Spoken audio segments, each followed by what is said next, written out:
We were in shock because we lost everything. Tonight, a Dallas mother and daughter are speaking out after narrowly escaping a deadly standoff that ended with their home on fire. A new lawsuit questions what Plano ISD leaders knew before a teacher was arrested on child sex crimes. In just a few, I sit down one-on-one with an attorney representing the family of a victim. A new trial date and new indictments, the latest legal setback for the Johnson County Sheriff. A rare summer cold front, it's on the way. Wait till you see what it does to the weekend. Coming up. Move over, Wall Street. Texas just rang the opening bell on its own stock exchange. How Y'all Street is hoping to shake things up. We begin in Oak Cliff tonight, where a mother and daughter are sharing a terrifying story. A deadly standoff destroyed their home, their belongings, and the life they built over 3 decades. Erin Heff shows us what they lost and how they're trying to move forward. She just woke me up and we left. The home that's been in the Rios family for 30 years, now hollow. That's my bed, my closet, my little vanity with the drawers. No sabemos todavía qué es lo que vamos a hacer. Belts still hang in the closet and boots lay on the floor.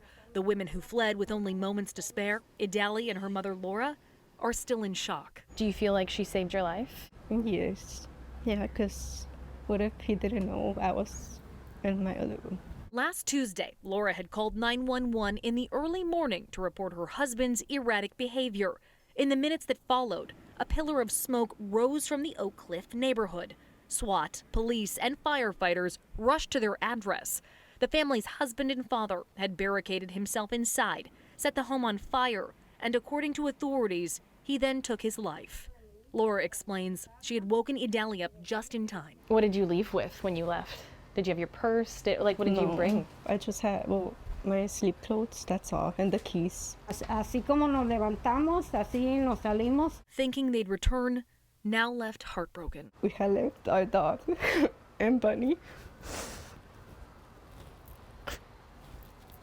So we lost them too. The family sharing these photos of their 15-year-old dog, Peluche, and pet rabbit.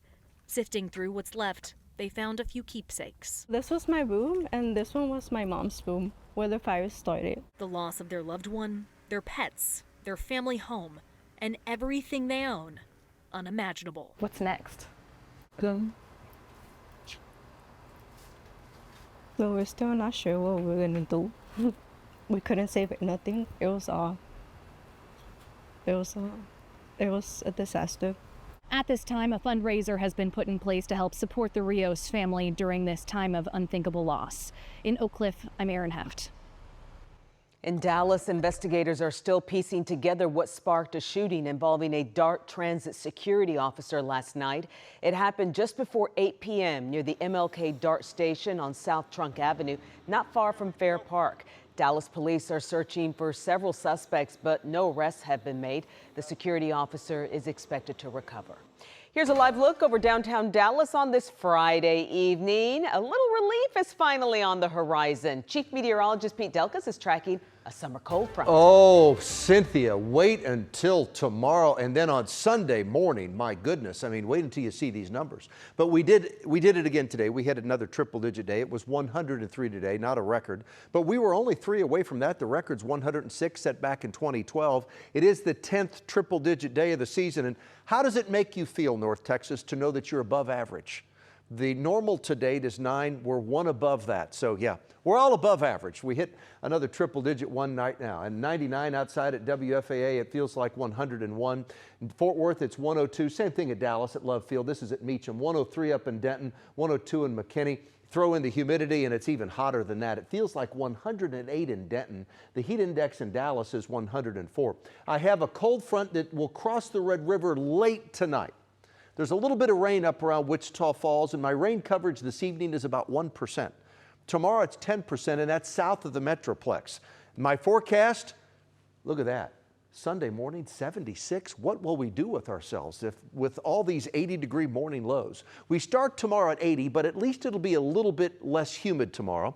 Saturday's high is only 98. There's that 10% chance of rain, mainly well to the south of mainly around Waco and down in central Texas. And then Sunday we only hit 97. But then triple digits begin again on Monday. Wait until you see my 14-day forecast coming up. I passed this test? You turn around? No, I didn't. Huh? Former Cowboys quarterback Tony Romo is no longer on CBS Sports roster. The move comes after his arrest last week in Milwaukee for operating a vehicle while intoxicated. Our Chris Sadeghi has the latest on the investigation in a story you can see right now on our WFAA Instagram page.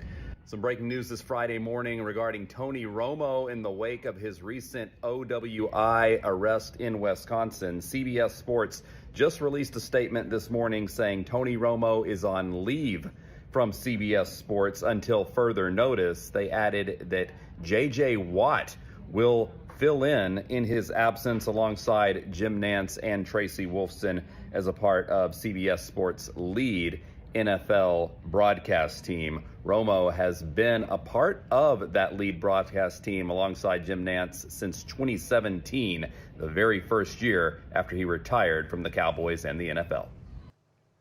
Well, this weekend, North Texas will pay tribute to a fallen hero. Army Private Isabella Gonzalez of Carrollton was killed in an Iranian drone attack on a U.S. military base in Jordan earlier this month. This morning, her alma mater came together to honor her memory.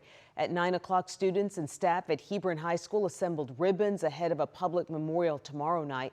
That service will be held at 6 o'clock at Prestonwood Baptist Church in Plano. Then on Sunday, family, friends, and fellow service members will gather one final time for Private Gonzalez's funeral at DFW National Cemetery. A new lawsuit was just filed against a former Plano ISD teacher who is already facing multiple child sex abuse charges.